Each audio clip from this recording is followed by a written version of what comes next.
Bonsoir à tous, bienvenue dans le 20h de ce lundi de Pâques, marqué surtout bien sûr par un événement majeur, la mort du pape François, alors qu'il avait fait une apparition surprise hier dans le monde entier. Les catholiques se rassemblent pour des messes à sa mémoire, comme en ce moment à Rome pour une prière publique, mais aussi à Notre-Dame ou encore à Marseille. Les obsèques auront lieu en fin de semaine. Viendra ensuite le temps du conclave. Nous vous dirons comment les choses vont se passer avec l'un des participants français, le cardinal François Bustillo. Et puis dans l'actualité également, un nouveau palier franchi dans les attaques contre les surveillants de prison. Des logements ont été visés par des tirs en Isère. Il est donc mort un lundi de Pâques à 7h35 du matin précisément. Le pape François avait 88 ans et cette nouvelle a bien sûr bouleversé les catholiques du monde entier. À Rome, sur la place Saint-Pierre, une messe publique rassemble en ce moment même de nombreux fidèles pour une prière tous ensemble. Claire Vérove et nos équipes ont pu la suivre. Prière et recueillement ce soir sur la place Saint-Pierre, quelques heures après la mort de leur pape, François. C'est une douleur immense. Je vis ici. Chaque jour, quand je passais ici, je faisais une prière pour lui. C'est un grand pape, un grand homme. J'espère que son message perdurera pour tout le monde et que la paix triomphera.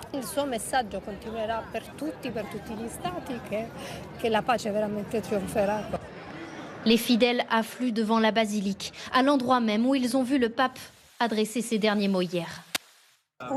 C'est un choc. On le pensait éternel. Il avait surmonté la phase critique de sa maladie.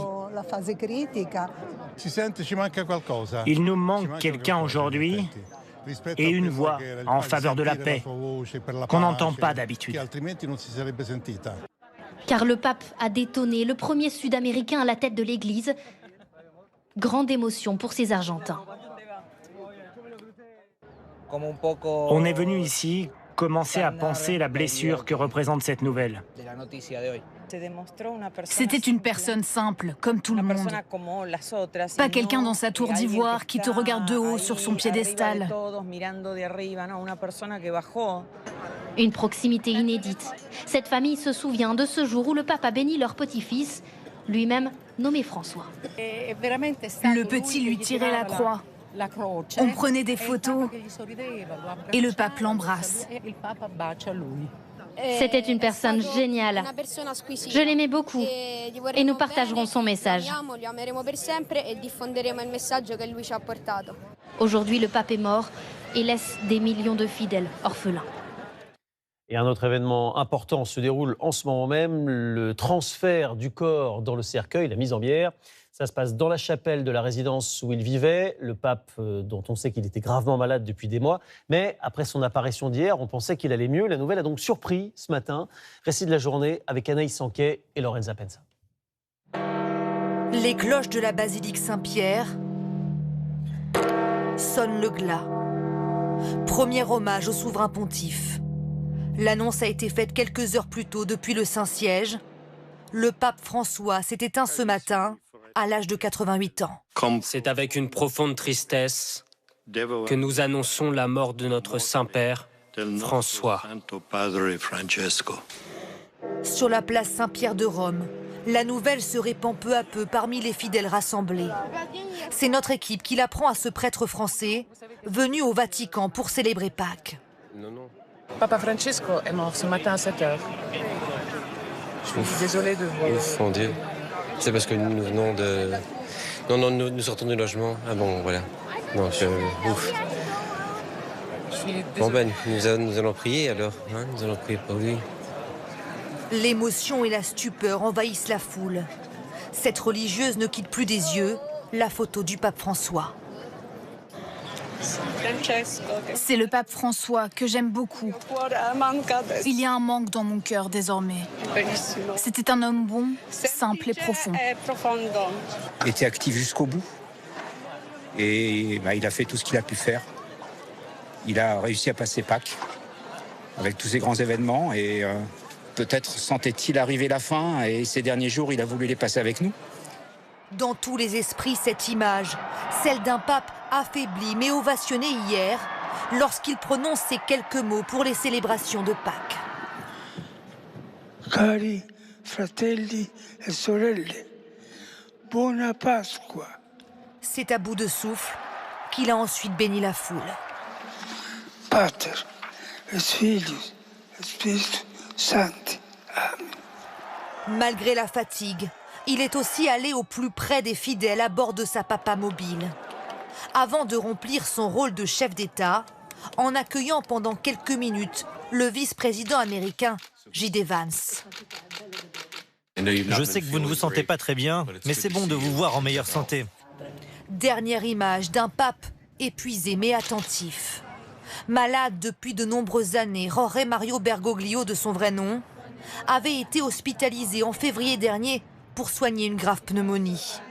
En convalescence, il était quand même resté au contact des croyants, à l'image d'un pontificat qu'il a voulu au plus près des fidèles. Rome, on le retrouve en direct, notre correspondante Raphaël Chapira. Bonsoir Raphaël. On a vu l'émotion des fidèles il y a quelques instants et on a appris il y a quelques secondes la cause officielle de ce décès. Que pouvez-vous nous dire là-dessus, Raphaël ?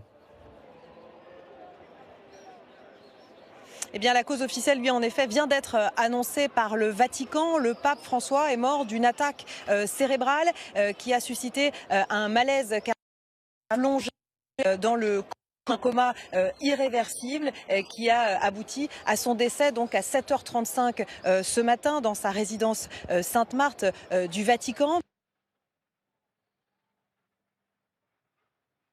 Rituel en fait de la constatation de sa mort est en cours en ce moment même.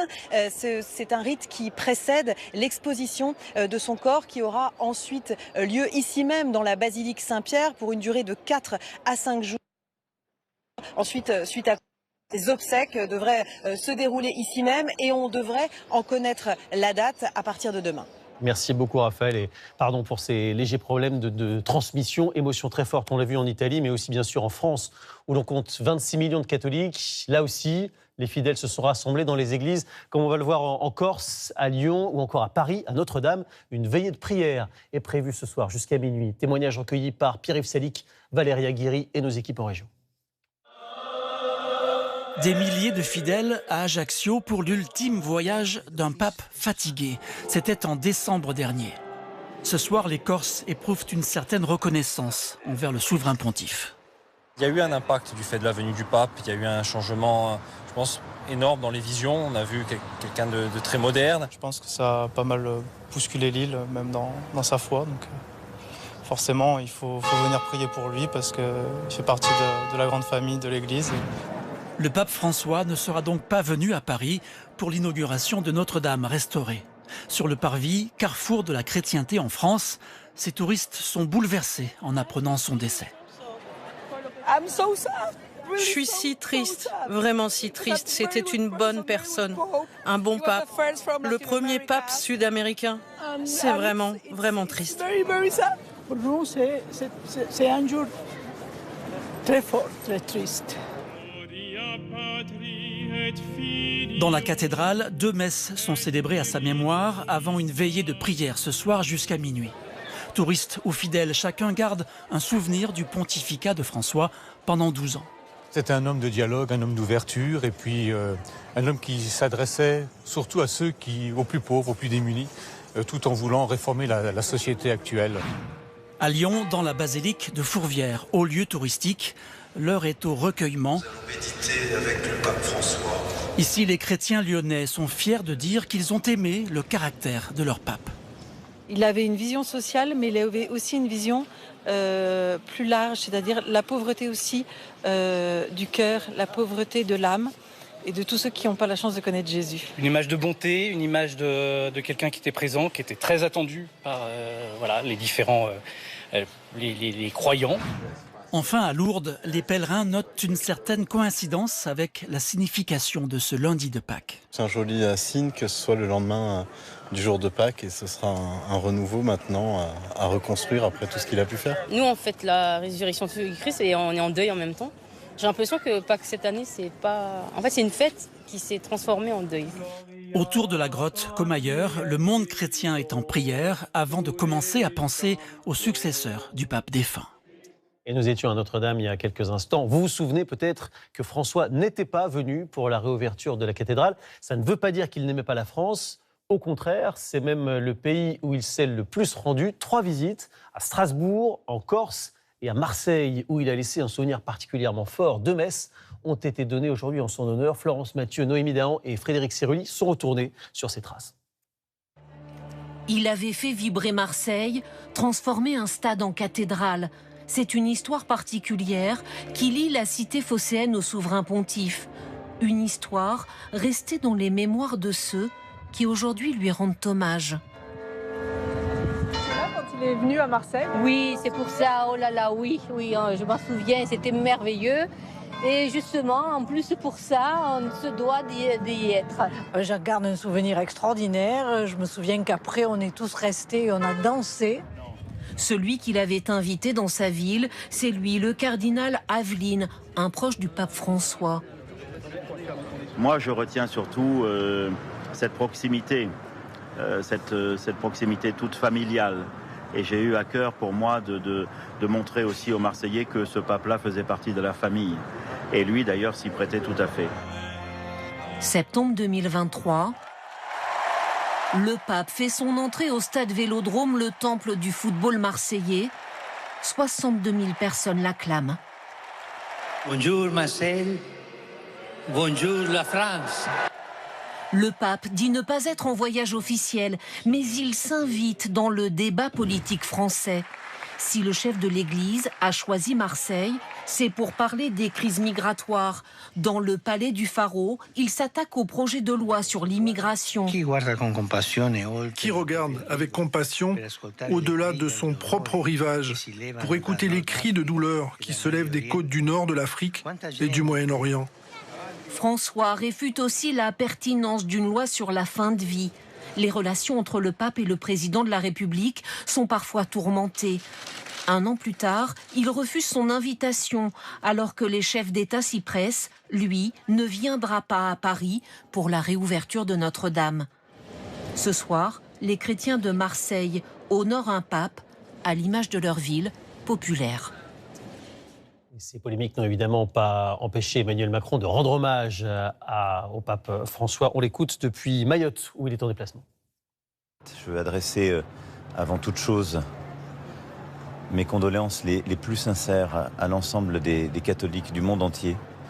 Il a durant tout son pontificat été aux côtés des plus vulnérables, des plus fragiles, avec beaucoup d'humilité et un sens tout particulier dans ces temps de guerre et de brutalité, un sens tout particulier de l'autre, oui, et du plus fragile. Et la plupart des autres leaders mondiaux aussi ont salué cette action de François. On a vu des rassemblements de fidèles dans de nombreuses régions du monde, notamment à Gaza, où le pape appelait souvent un prêtre local. Des images que nous montrent Valérie Astruc, Cyril Théophilos et Fabien Fougère. Les cloches du Saint-Sépulcre, le tombeau du Christ à Jérusalem, en écho avec celle de New Delhi. Partout dans le monde, les catholiques en deuil. À Cracovie, le glace sonne. Les paroissiens versent des larmes. Je pleure, je l'ai senti cette nuit, je n'arrivais pas à dormir. C'est une énorme perte, un chagrin. C'est un triste jour pour le monde. À Westminster, dans la cathédrale catholique de Londres, le portrait du pape invite les visiteurs à la prière. Même scène de recueillement en Asie, à Hong Kong ou aux Philippines. À Dakar, c'est le pape proche des plus humbles que l'on retient. Il parlait beaucoup des pauvres, des malades, des oubliés, les personnes âgées surtout, qu'on ne les oublie pas. En République démocratique du Congo, déchirée par la guerre civile, on se souvient d'un homme cherchant la réconciliation. Il nous soutenait toujours, il était là, à chercher toujours qu'il y ait de la paix au Congo. À Gaza, une messe improvisée dans l'unique église encore debout. Le pape appelait tous les jours le curé de l'enclave palestinienne. À demain, à demain. Merci, merci. Même pendant la guerre et les bombardements, il nous appelait. Même quand les gens mouraient ou étaient blessés, il essayait de nous appeler jour et nuit. Il réclamait le cessez-le-feu, refusant de hiérarchiser les souffrances, celles des otages israéliens comme celles des Gazaouis. Il voulait aussi le respect des religions. Quand il est venu à Jérusalem, il est venu me voir. Et parce que je suis musulman, il m'a dit « j'aime les musulmans ». Drapeau en berne à Bruxelles, à Madrid, les pays les plus catholiques ont décrété plusieurs jours de deuil national. François, qui était originaire d'Argentine, il était d'ailleurs le premier pape issu d'Amérique latine. 7 jours de deuil national ont été décrétés dans son pays. Le président Milei a dit sa douleur tout en reconnaissant des désaccords avec lui. Mais au-delà des polémiques, la plupart des habitants sont sous le choc, comme on le voit avec Mathieu Boisseau et Juliette Tigier. Dans un pays où Dieu était le surnom de Diego Maradona et où le Messie s'appelle Lionel, également footballeur de génie, le pape François était l'autre Argentin qui faisait la fierté de la nation dans le monde. Premier souverain pontife sud-américain, passionné de ballon rond lui aussi et de tango. Jorge Bergoglio de son vrai nom, enfant d'un quartier populaire de Buenos Aires, Flores. Ce soir, certains habitants déposent des fleurs près de la modeste maison où il est né. Chacun salue son humanisme. C'était un amour, on ne l'oubliera pas, il nous a beaucoup appris. Pour moi, le pape était une personne très bonne. C'est une fierté, une très grande fierté. Et aujourd'hui, j'ai vraiment beaucoup de peine. Dans la cathédrale de Buenos Aires, où il a célébré tant d'offices en tant qu'archevêque pendant 15 ans, le pape François reçoit cet après-midi l'hommage de ses fidèles. Ceux qui pleurent autant la figure spirituelle que la personnalité locale. Le pape des pauvres est décédé. Celui des marginaux, de ceux dont personne ne veut. Jorge Bergoglio a puisé dans son enfance les combats de sa vie. Né en 1936 dans la capitale argentine, fils d'immigrés italiens. Sa devise, obéissance et modestie, héritée des jésuites. À Buenos Aires, il refuse les logements de fonction et se déplace en métro. Dans l'église de son quartier, il est indiqué que François a reçu dans ce confessionnal son premier appel de Dieu à 17 ans. Beaucoup l'ont côtoyé ici jusqu'en 2013 et son départ au Vatican. Un jour, je suis entrée dans l'église et il s'est gentiment approché de moi parce qu'il m'avait vu pleurer. Il m'a demandé ce qui n'allait pas et je lui ai expliqué que mon neveu avait des problèmes de santé. Il m'a aidée, m'a dit des mots très gentils. Pourtant, François ne faisait pas l'unanimité en Argentine. Jugé trop engagé politiquement, parfois critiqué pour son mutisme durant la dictature, même s'il tenta d'aider des victimes. Il n'est jamais revenu dans son pays durant son pontificat. L'ultralibéral président Javier Milei salue aujourd'hui la bonté du pape. Il l'avait pourtant qualifié de gauchiste par le passé et l'avait même insulté. Et avec nous ce soir en direct, un invité exceptionnel, l'un des 5 cardinaux français qui était proche du pape, c'est François Bustillo, l'évêque d'Ajaccio. Bonsoir, merci beaucoup d'être en direct avec nous depuis Jérusalem. Alors, c'est vous qui l'aviez fait venir en Corse, ça avait surpris tout le monde à ce moment-là. Expliquez-nous comment vous l'aviez convaincu. Bonsoir d'abord. Et effectivement, le pape est venu en Corse. Comme j'ai pu le dire, je n'ai pas lancé une opération de séduction. Je n'ai pas forcé. Le pape a souhaité connaître, comprendre la piété populaire qu'il y a en Corse. Et c'est pour cela qu'il est venu. On a longuement parlé avant pour préparer sa venue. On a pu échanger et on a pu comprendre ce que le pape voulait voir et voulait proposer aussi à d'autres traditions, d'autres cultures, d'autres nations. Racontez-nous justement comment il était hors des grands rassemblements publics qu'on voyait, qui étaient filmés. Ça se passait comment quand vous échangiez avec lui en face à face directement? Il avait beaucoup d'humour et il avait beaucoup de simplicité dans l'échange. C'est vraiment un lien familial, un lien de proximité. Et quand nous étions seuls, tous les deux, dans la voiture, quand nous étions seuls dans la papamobile, il y avait toujours une blague, parfois en espagnol, parfois en italien, mais toujours un petit mot à dire sur ce qu'il voyait, sur les visages, sur les personnalités, sur les personnes qu'il voyait. Il avait un côté simple, facile et accessible. Il a préfacé votre livre, il vous a nommé cardinal. Pourquoi, d'après vous, il vous appréciait autant? Ça, je lui ai demandé une fois, il ne m'a pas répondu. Évidemment, il est difficile de demander pourquoi vous appréciez quelqu'un, pourquoi vous préfacez un livre, pourquoi vous venez en Corse. Je pense que c'est un homme libre, tout le monde l'a vu, tout le monde a pu le célébrer, un homme libre. Il ne disait pas tout, il ne racontait pas tout, il avait son mystère, mais il a toujours fait ce qu'il croyait bon et bien pour les autres. Alors vous êtes cardinal, on le rappelle, François Bustillo. Vous allez donc participer au conclave, ce sera une première pour vous. Expliquez-nous comment ça va se passer. Vous partez quand pour Rome ?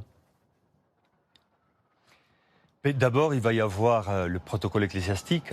Donc on va vivre un moment important, le funérailles. On va enterrer le pape, on va l'accompagner jusqu'au bout.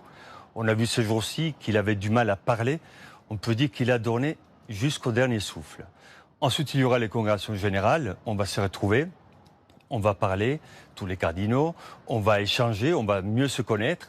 On va essayer de voir quelle vision a-t-on de l'Église. Et enfin, il y aura le conclave. On va voter, on va proposer au monde un pape. C'est un rendez-vous un peu mystérieux dont vous savez qui fascine tout le monde, vous aussi d'ailleurs peut-être, et vous allez le vivre de l'intérieur. Comment vous appréhendez ça? Il y a un peu de nervosité? Écoutez, pour moi, c'est l'aventure, effectivement, c'est une première. Donc on va découvrir comment ça marche. Moi, je suis novice dans le domaine, mais il y a quelque chose d'assez magnifique de savoir que 135 hommes, des cardinaux, vont devoir choisir un pape pour 1,4 milliard de catholiques. C'est une sacrée responsabilité et nous ne pensons pas au passeport de l'un ou de l'autre, nous ne pensons pas à l'intérêt pour l'un ou de l'autre, mais nous devons penser au bien des catholiques, au meilleur pape pour les catholiques. C'est notre responsabilité. Et c'est effectivement une responsabilité assez vertigineuse. Merci infiniment François Bustillo pour avoir été ce soir en direct avec nous et nous avoir réservé cette réaction. Alors on a commencé à le faire avec François Bustillo, on va continuer à se projeter sur le programme à venir. Avant ce fameux conclave, il y aura donc d'abord les obsèques. Comment vont-elles se dérouler? Et pendant ce temps-là, qui dirige l'Église? Comment ça se passe? Réponse Benjamin Delombre, Julien Pelletier. Au Vatican, les funérailles d'un pape et le choix de son successeur relèvent d'une vieille tradition parfaitement codifiée. Et c'est celui qu'on nomme le Camerlingue. Aujourd'hui, le cardinal irlandais Kevin Farrell, qui a l'immense charge d'assurer la transition qui vient de s'ouvrir. Depuis ce matin, 7h35, une période de deuil a débuté à Rome. Après l'exposition de la dépouille du pape, comme ici celle de Jean-Paul II, viendra le temps des obsèques dans 4 à 6 jours, soit cette fin de semaine. Pour Jean-Paul II, dernier pape mort en fonction en 2005, 300 000 fidèles et des chefs d'État du monde entier s'étaient réunis à Rome. Plutôt qu'à Saint-Pierre, comme c'est généralement l'usage, François, lui, a décidé d'être inhumé au sein de la basilique Sainte-Marie-Majeure, là où il avait l'habitude de venir prier au retour de ses voyages. Des funérailles qui pourraient être moins fastueuses que par le passé, selon ce vaticaniste. On sait en tout cas qu'il a réformé en partie le code, qu'il est régi, donc vers plus de simplicité. Auparavant, il y avait 3 cercueils. Le pape François en désire plus qu'un seul. Il a demandé à ce qu'il ne soit pas trop surélevé. À ces obsèques seront évidemment présents les cardinaux du monde entier. Et notamment les 135 qui auront à choisir le futur pape lors du conclave qui doit se tenir au maximum dans les 20 jours après la mort de François, c'est-à-dire au plus tard le 11 mai. Mais d'ici là, il y a le pré-conclave. Des réunions informelles, parfois entre 2 portes, où les cardinaux discutent et débattent pour déterminer le profil du futur chef de l'Église catholique. Ce sont tous les cardinaux présents à Rome. Ils participeront à la réflexion.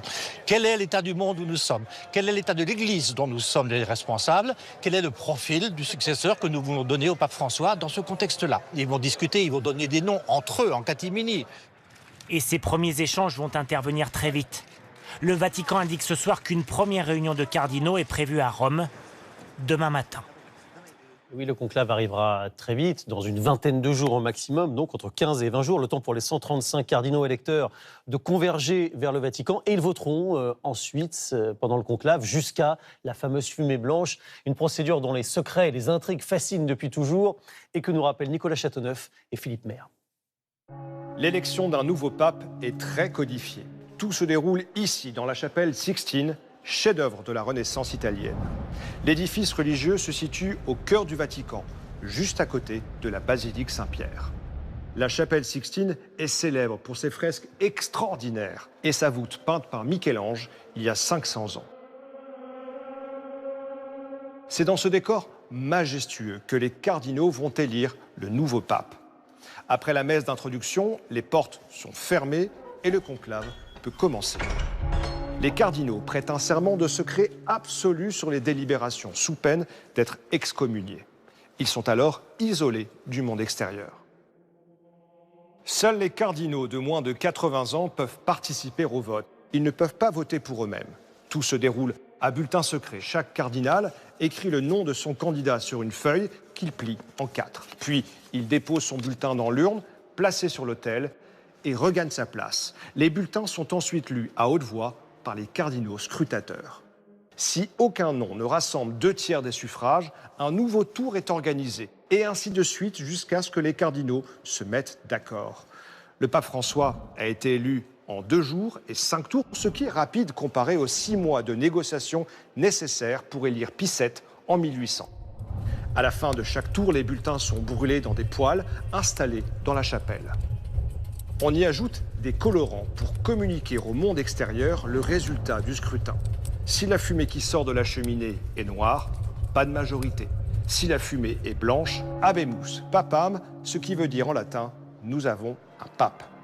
Le cardinal élu revêt ses habits blancs, choisit son nom de souverain pontife. Il apparaît alors au balcon de la basilique Saint-Pierre pour sa première bénédiction en tant que pape. Alors, quel nom sortira de l'urne? On sait qu'à chaque fois, les spéculations vont bon train. Ça a déjà commencé avec des pistes évoquées par les vaticanistes les plus avertis. Le temps de l'Afrique ou de l'Asie est-il venu, à moins que les Européens ne reprennent la main? Regardez les visages et les noms les plus cités depuis ce matin avec Gaspard de Florival, Florence Vallée et Christophe Vignal. Qui pour succéder à François à la tête de l'Église catholique? Quelques heures après la mort du pape, plusieurs noms émergent déjà. Celui de Pietro Parolin d'abord, secrétaire d'État du Vatican. À 70 ans, il est considéré comme un homme de compromis, diplomate, mais parfois jugé trop effacé. Deuxième favori, un autre Italien, le cardinal Matteo Zuppi.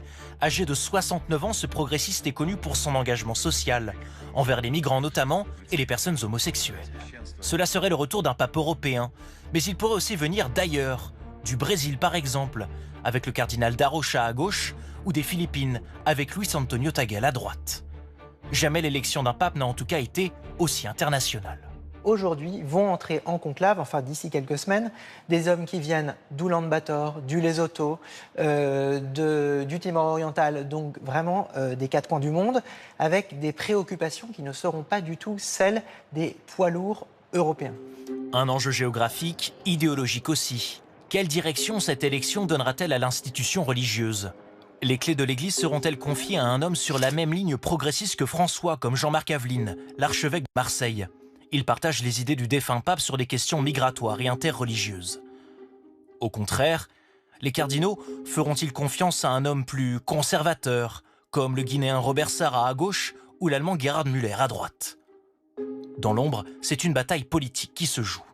Il ne faut pas sous-estimer aussi le poids de très grandes sources de finances dans l'Église catholique qui peuvent venir aussi des États-Unis, qui peuvent venir aussi d'Afrique et d'ailleurs, et qui ont envie de recentrer l'Église. Et ceux-là ont un peu une revanche à prendre sur ce pape qui a voulu décentraliser son Église et qui a voulu un peu une Église avec le visage des plus pauvres et de ceux qui souffrent.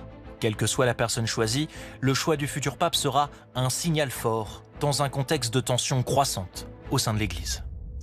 Et on verra si oui ou non ce nouvel élu se place dans la continuité de son prédécesseur, notamment sur les sujets les plus sensibles, comme les migrations ou l'avortement. On sait que François s'est beaucoup impliqué sur ces sujets, quitte à être contesté. En revanche, tout le monde salue l'accent mis sur les pauvres, une action que retracent Anthony Joly et Lorenza Penza. Lorsque le rideau s'ouvre, ce jour de 2013, c'est un quasi inconnu qui se présente au balcon de la basilique Saint-Pierre. Bonsoir. Le cardinal Bergoglio, 76 ans, argentin et premier pape sud-américain. Il me semble que mes frères cardinaux sont allés chercher un pape presque au bout du monde. Mais nous voici. Symboliquement, il choisit François comme nom de pape, en hommage à Saint François d'Assise, le défenseur des pauvres. Et c'est ainsi que le nom est apparu dans mon cœur, François d'Assise. Comme je voudrais une église pauvre, pour les pauvres. Tout au long de son pontificat, le pape François va se tenir aux côtés des plus démunis, à grand renfort de discours et d'images marquantes. Pour sa première semaine sainte, il rompt avec les habitudes de ses prédécesseurs. Lui ne lave pas les pieds d'ecclésiastiques, mais ceux de détenus d'une prison de Rome. Une manière de dire « Je suis votre serviteur ». En mars 2015, il se rend à Naples, dans un quartier rongé par le chômage et la drogue. Il dénonce les conditions de travail des plus pauvres. Gagner 600 € par mois, ça s'appelle de l'esclavage. Ça s'appelle de l'exploitation. L'absence de reconnaissance, le manque de travail payé honnêtement, arrache notre dignité humaine. Ses prises de position lui valent le surnom de pape de gauche. Lui veut juste être un pape normal, choisissant lui-même ses lunettes chez l'opticien, devant une foule médusée. Santo Padre. Ou sortant de chez le disquaire, avec des vinyles sous le bras, de la musique classique. C'est une émotion immense parce que c'est un homme merveilleux. Il a béni notre magasin, on a fait une photo souvenir et il est parti. François le jésuite détonne. Lorsque les observateurs s'étonnent de le voir porter lui-même sa sacoche, il fait mine de ne pas comprendre. J'ai toujours dans mon sac mon rasoir, mon agenda et mon bréviaire. C'est normal, on doit être des gens normaux. Ses détracteurs lui reprochent parfois de faire de la politique, notamment sur la question des réfugiés. Dès le début de son pontificat, il se rend au large de l'île de Lampedusa pour rendre hommage à ceux qui ont trouvé la mort en tentant de traverser la Méditerranée. En 2016, il célèbre une messe devant les barbelés, ses parents États-Unis et Mexique. Dans l'avion du retour, il s'en prend à Donald Trump. Une personne qui ne pense qu'à construire des murs et encore des murs, et non à construire des ponts, n'est pas chrétienne. Avec le président américain, les relations ont toujours été fraîches, voire glaciales. Échange tendu entre le pape et le camp Trump à propos des expulsions massives des sans-papiers aux États-Unis. Si c'est vrai, c'est un grand malheur. Ça ne va pas. Ce n'est pas comme ça qu'on résout les problèmes. Je voudrais qu'il se concentre sur l'Église catholique et qu'il nous laisse nous occuper des frontières. Un pape progressiste sur le plan politique, mais tenant d'une ligne conservatrice sur de nombreux sujets sociétaux. Les femmes ne peuvent toujours pas être nommées diacres, les hommes mariés devenir prêtres. Quant à l'avortement, François l'a toujours violemment critiqué, le qualifiant d'homicide. Ce n'est pas juste d'éliminer un être humain si petit. Ça revient à embaucher un tueur à gages pour résoudre ce problème. Il fait néanmoins preuve d'ouverture sur l'homosexualité. Si une personne est gay, qu'elle cherche le Seigneur et qu'elle est de bonne volonté, qui suis-je pour la juger? Il autorisera la bénédiction des couples de même sexe. Mais à ce jour, l'Église condamne toujours l'homosexualité dans ses textes. En 12 ans, François aura su moderniser l'image de l'Église sans la réformer en profondeur. Le temps fera son œuvre et nous dira quelle trace il laissera dans l'histoire. Une action pontificale souvent saluée par les jeunes. D'ailleurs, le nombre de baptêmes d'adolescents et de jeunes adultes est encore en hausse cette année. Une vitalité qu'on retrouve notamment à Thésée, en Bourgogne, au sein d'une communauté où sont rendus Alexandre Pérou et David Fossard avec nos bureaux de Lyon et Strasbourg. C'est un haut lieu de la foi chrétienne. Perché sur une colline bourguignonne, la communauté de Thésée, qui accueille chaque jour des dizaines de jeunes fidèles, a elle aussi été bouleversée à l'annonce de la mort du pape François. À l'image de Vincent Lucius, jeune grenoblois de 25 ans. C'est une grande tristesse parce que on était très proche de ce pape et c'était le pape des jeunes, en tout cas de notre génération. Il a impulsé des dynamiques nouvelles sur le climat, sur les migrants, sur l'accueil de l'étranger et on espère que ça va continuer. Un pape moderne, capable d'appuyer des sujets longtemps ignorés par l'Église. C'est l'image qui reste aussi à Christine Haller. À 26 ans, elle dit avoir renforcé sa foi avec les combats de François. C'est un pape qui m'a redonné un peu espoir en l'Église catholique. La place de la femme aussi, il a permis certaines avancées, notamment au Vatican. Que ces derniers temps, il était très proche des Palestiniens, de la communauté palestinienne, et ça me touche aussi beaucoup. Une reconnaissance partagée par beaucoup de jeunes catholiques, comme ces 3 Strasbourgeois qui ont appris la nouvelle ce matin sur Instagram. Même s'ils estiment que sur la contraception, la place de la communauté homosexuelle ou encore celle des femmes, le travail de l'Église est loin d'être achevé. C'est important pour un pape d'écouter la jeunesse qui sera un jour adulte et qui doit véhiculer certains idéaux progressistes dans cette société. Je pense que les droits des femmes peuvent continuer à évoluer dans l'Église, oui. Les femmes peuvent être tout aussi croyantes et sont tout aussi capables que les hommes et elles pourraient avoir une plus grande place dans l'Église, oui. Tous espèrent que le successeur de François prendra la même route progressiste que lui et ira plus loin pour parler au plus grand nombre. Le pontificat de François aura aussi été marqué par des avancées sur les scandales sexuels. Il a mis fin à la culture du secret et ordonné que tous les dossiers soient transmis à la justice, même s'il reconnaît que des erreurs ont été commises. Regardons le chemin parcouru avec Eleana Bonas et Bruno Vignier.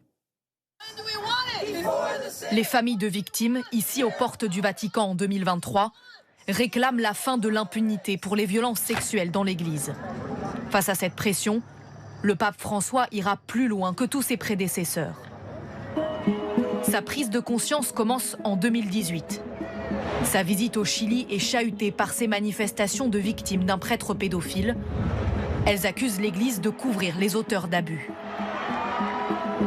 Bouleversé par cette affaire, François mandate une enquête sur place, puis il demande pardon. Il organise même, un an plus tard, cette conférence dédiée à l'écoute des victimes. Une première. Les fidèles n'attendent pas de nous de simples condamnations verbales, mais des mesures concrètes et efficaces. Le pape prend alors plusieurs décisions. Transmettre systématiquement les affaires révélées au sein des diocèses à la justice civile et sanctionner notamment l'archevêque américain Theodore McCarrick. Accusé d'agression pédocriminelle, il sera banni de l'Église. Une première étape contre l'impunité des abus sexuels pour cette spécialiste. Là, le travail est entamé et il n'est pas complètement achevé. C'est à la fois un dossier qu'il a tenté de traiter, dans lequel il a eu il a rencontré beaucoup d'obstacles. Peut-être aussi lui-même n'était-il pas toujours parfaitement au clair sur ce qu'il fallait faire.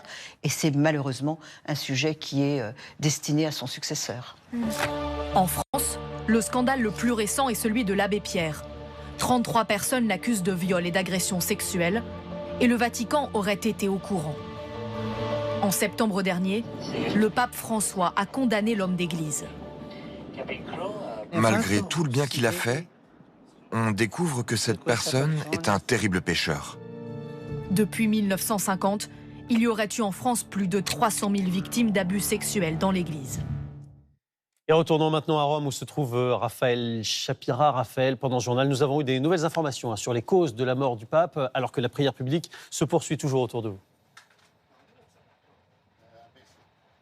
Oui, on a appris ce soir, peu avant 20h, que le pape François avait été victime d'une attaque cérébrale, qu'il avait plongé dans le coma, suite à quoi il a fait un malaise cardiaque irréversible, provoquant sa mort donc à 7h35 ce matin. Depuis l'annonce de son décès, peu avant 10h, les fidèles ont afflué tout au long de cette journée. Vous savez, Rome est remplie de catholiques ces jours-ci, en raison des fêtes de Pâques et puis en raison aussi de cette année jubilaire. Certains d'entre eux étaient là hier, place Saint-Pierre, et l'ont vu fendre la foule à bord de sa papamobile. Donc forcément, l'émotion est immense. Sa dépouille devrait être exposée au cœur de la basilique Saint-Pierre à partir de mercredi. Mais tout cela nous sera confirmé demain, car c'est demain qu'a été convoquée la toute première congrégation générale, c'est-à-dire la toute première réunion du collège des cardinaux. Ce sont eux qui vont assurer la vacance du pouvoir, organiser, fixer la date des obsèques et aussi, bien sûr, commencer à réfléchir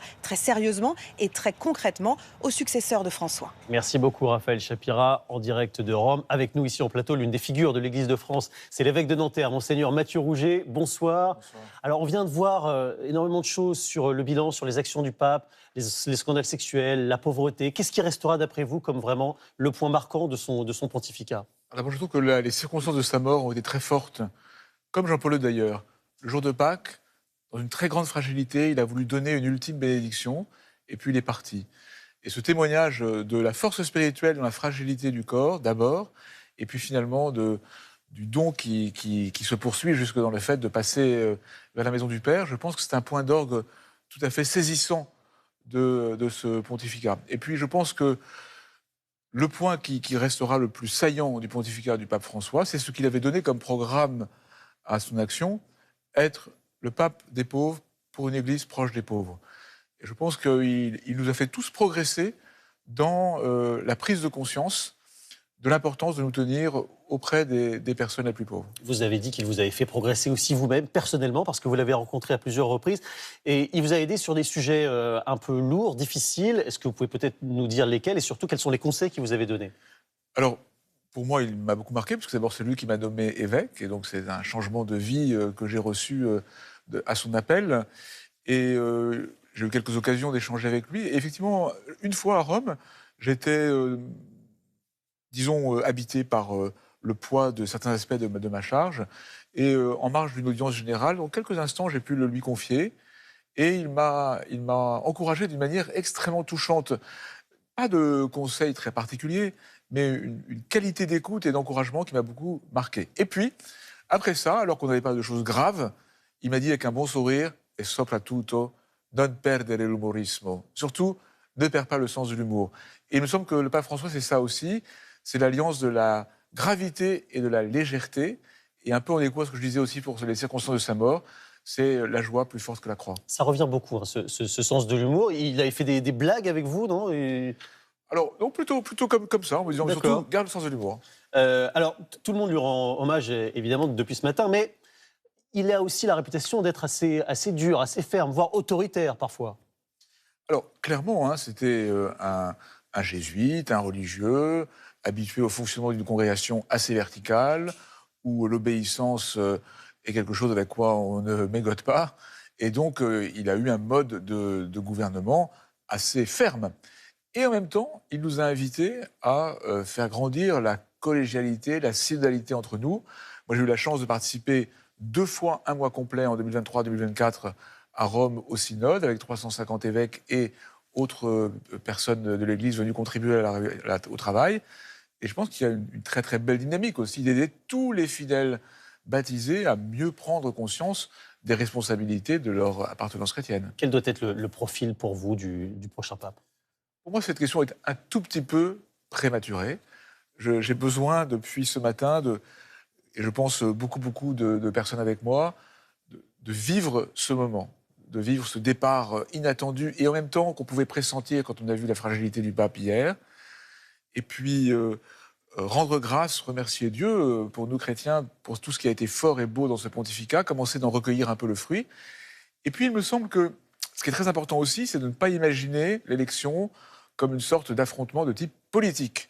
Il va y avoir un temps qu'on appelle de congrégation générale, qui vont commencer dès demain, où les cardinaux du monde entier vont se retrouver à Rome, vont échanger entre eux, et c'est à partir d'un discernement partagé sur les priorités à mettre en œuvre que jaillira l'élection. Les noms émergent. Merci beaucoup, Monseigneur Mathieu Roger, pour avoir été avec nous ce soir en direct dans ce 20h un petit peu particulier avec cette actualité très forte. Mais dans l'actualité de ce lundi de Pâques, il y a aussi de nouvelles attaques contre des personnels pénitentiaires. Des tirs par arme à feu et des cocktails Molotov ont visé un lotissement où résident des surveillants dans le département de l'Isère. Éric Pelletier, Étienne Prigent et Thierry Simonet sont allés sur place. L'entrée de ce pavillon incendié en pleine nuit par un cocktail Molotov. Des impacts de balles sur la porte, comme sur les stores à l'extérieur. Ici. Les assaillants ont revendiqué le mitraillage en postant la vidéo sur un réseau social. Sur la porte du garage ce matin, leur signature, DDPF pour droit des détenus français et le nom d'une surveillante de prison. Devant la maison, nous rencontrons le fils du couple d'habitants. Ça a traversé la salle de bain, les carreaux sont touchés, la porte d'entrée aussi, puis après la fumée dans la maison, puis le feu dans la maison. Dans quel état sont vos parents? Très choqués. Avec le papa qui est malade en plus, très choqué. Ouais. Les assaillants se sont trompés de cible. Mais le domicile de la surveillante, situé dans le même lotissement, a été visé lui aussi par un engin incendiaire. Un cap franchi dans la violence selon l'un de ses collègues. Le fait qu'on s'attaque à la personne même et à sa famille, pour nous, c'est intolérable et inacceptable. Une tentative d'assassinat pour le parquet national antiterroriste qui s'est saisi de l'enquête. La nuit dernière, en quelques heures, 3 attaques ont visé le personnel pénitentiaire dans la région lyonnaise. À Villefontaine, mais aussi à la maison d'arrêt de Corba et à Villefranche-sur-Saône, où cette fois des véhicules ont été incendiés. À Corba, un mineur a été interpellé près de la prison. Depuis une semaine, une quinzaine d'attaques a visé les agents pénitentiaires malgré le renforcement des mesures de surveillance. Les enquêteurs privilégient la piste de la criminalité organisée et du narcotrafic. Un corps a été retrouvé au large de Palavas-les-Flots. Il pourrait s'agir de l'adolescent de 13 ans emporté hier par une vague. Il était parti nager avec sa famille mais n'avait pas réussi à revenir. 5 départements en vigilance crue dans le sud-ouest. Le réseau routier est perturbé. Des centaines de foyers sont privés d'électricité. Pour l'instant, les dégâts restent limités, mais le niveau de certains cours d'eau tarde à baisser. On regarde l'évolution avec Julien Dubois et Marie-Pierre Cassignard. Un quartier inondé à Montignac. Alors le seul moyen pour se déplacer ce matin pour ses frères et sœurs est le kayak. Depuis ce week-end, ils aident leurs voisins pour transporter et protéger les affaires de la montée de la Vézère. On a aidé tous les commerçants à vider les bars et les restaurants. Et puis tout simplement, on a garé les voitures en hauteur, on a rangé toutes les affaires qui craignent l'eau et puis on attend que ça passe. Bon, ça arrive au moins une fois par an à peu près. Après, aussi haut, pas tout le temps. Là, c'était il y a 2 ans, la dernière fois que c'est monté aussi haut, mais presque tous les ans, et ça déborde. Et là, on a des amis à nous qui habitent là aussi, je sais pas trop ce qu'ils font. Dans la nuit de samedi à dimanche, le niveau du cours d'eau a augmenté de près de 4 mètres en quelques heures. Une montée rapide en raison d'un fort cumul de pluie, inondant quelques commerces et habitations. Où est-ce qu'on est là? Là, on se trouve dans le rez-de-chaussée de notre maison. Donc voilà, l'eau est montée un petit peu cette nuit et voilà. Toutes les affaires sont sur l'eau. D'autres riverains sont inondés comme Lila Marty. Hier, elle et son compagnon ont pris leurs affaires et quitté leur maison. On y a été hier matin et ça allait, on avait des sacs poubelles, enfin ça allait. Mais on sentait déjà que le courant était un peu fort, on ne veut pas prendre de risques inutiles. Quelques kilomètres plus loin, toujours le long de la Vézère, ce camping a dû évacuer par sécurité la centaine de vacanciers présents pour ce week-end de Pâques. Ce matin, en arrivant, l'eau elle était au niveau du portail de l'entrée du camping. Et en très peu de temps, elle est rentrée. Les entrées et sorties sont inaccessibles, un coup dur, 2 semaines seulement après l'ouverture pour la saison. Ça fait vraiment mal au cœur, autant que directeur du camping, de voir nos clients partir parce que le week-end, ça a très bien commencé. On avait même des groupes, des réservations au niveau des restaurants. En Dordogne, le pic de crue devrait être atteint dans la nuit. La visite d'Emmanuel Macron à Mayotte. Il a annoncé un plan de plus de 3 milliards d'euros sur 6 ans, ainsi que la mise en place de ce qu'il appelle un mur de fer contre l'immigration venue des Comores, moyen destiné à la reconstruction de l'île, en partie dévastée par le cyclone Chido. 4 mois après, les habitants estiment que les choses n'avancent pas assez vite, et c'est ce qu'on voit avec Diane Schlinger. Le cyclone a gravé sur Mayotte une large balafre. 4 mois après, elle est loin d'être refermée. L'île a fait naufrage et semble encore échouée, brisée. Ses habitants traumatisés. Moi, je pleurais, je croyais que c'est fini. Toujours, ça reste, c'est comme une cicatrice qui reste dans le passé. Le 14 décembre dernier, les caméras de vidéosurveillance de ce complexe hôtelier filment les vents s'abattre à plus de 300 km/h. Les bâtiments datent d'il y a à peine 3 ans, construits aux normes anticycloniques, mais rien ne résiste. Depuis, le temps s'est arrêté et la colère gronde. Donc là, on est dans le restaurant de l'hôtel qui n'a plus de toiture. Un mois après, j'étais remonté à bloc, j'étais hyper motivé. Aujourd'hui, la motivation est dans les chaussettes. Je suis assuré, je paye mes primes d'assurance et 4 mois plus tard, j'ai pas pu mettre un clou. 4 mois, 3 visites d'experts en assurance, mais toujours aucune idée de quand l'argent arrivera. Moi, j'ai besoin d'1 700 000 €. Voilà, pour pouvoir reconstruire mon outil de travail. Sur Mayotte, le sentiment d'être abandonné à plus de 7000 km de la métropole. Ceux qui n'avaient pas d'assurance ont eux simplement recommencé de zéro, comme ils pouvaient. Ouais, là, toutes les maisons, là, c'était cassé, hein. Il n'y avait plus rien, il n'y avait plus rien. Tout ça, là, ça vient juste de construire. Ce père de famille est en train de reconstruire sa maison de tôle. Employé du conseil départemental, il attend son prochain salaire pour la terminer. Là, il faut que je remblais, je mette de la terre et puis voilà, avoir l'argent pour acheter des tôles. Avant le cyclone Chido, ces cases étaient déjà très précaires. Mais maintenant, dans les bidonvilles, l'avenir ne semble tenir qu'à un fil. Derrière, c'est le vide. La moindre pluie peut être fatale. On est pauvre, c'était le seul endroit où on pouvait reconstruire. Mais à chaque instant, il peut y avoir un glissement de terrain. J'ai peur pour ma vie et celle de mes enfants. Dans les rues, même en pleine journée, de nombreux enfants et adolescents. Et pour cause. Dans le nord de l'île, l'école n'a repris que par intermittence. Dans ce collège public durement touché, par exemple, les élèves ne peuvent venir que 2 jours par semaine. Impossible de faire autrement parce que toutes les salles du 3e étage sont pour l'instant condamnées du fait que les toitures se sont envolées. 20 salles sur 36 ont été endommagées. Grâce à des aides de l'État, 6 ont été réparées, mais tout prend du temps. Les travaux de réfection de la charpente et de la toiture sont programmés. Il a fallu une remise en état du port pour pouvoir à nouveau accueillir les marchandises, pour pouvoir faire les réparations. Pour les élèves, le retour à la normale est prévu l'été prochain. Mais sur Mayotte, d'autres secteurs, comme celui de l'agriculture ou du tourisme, pourraient mettre des années à se relever. Vous restez sur France 2 dans un instant, le journal Météo Climat avec Sébastien Thomas. À 21h10, notre nouvelle série sur la jeunesse de Georges Sand, La Rebelle, avec Nine Durso. Sur le pape, 2 documentaires au programme ce soir, l'un sur France 5 à 21h05 et l'autre sur France 3 à 23h. Demain, le rendez-vous c'est avec Télématin, 6h30, Flavie Flavand, Jean-Baptiste Marteau, à 13h, Julien Bugier. Moi je vous retrouve à 20h. Passez une très belle soirée, à demain. Retrouvez toute l'actualité en continu sur France Info, Canal 27.